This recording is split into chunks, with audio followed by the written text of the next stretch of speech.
You ask Tiger to solve. This deals with linear equations with one unknown. The final result is x equals -8. Let's solve it step by step. Group all constants on the right side of the equation. Subtract 9 from both sides. Group like terms. Simplify the arithmetic.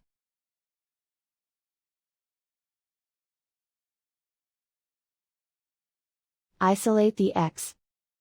Multiply both sides by inverse fraction 2 over -1.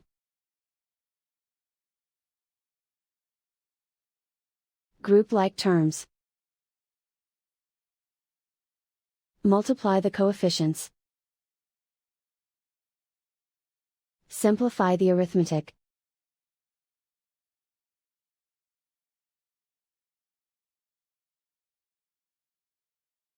And so the final result is x equals -8.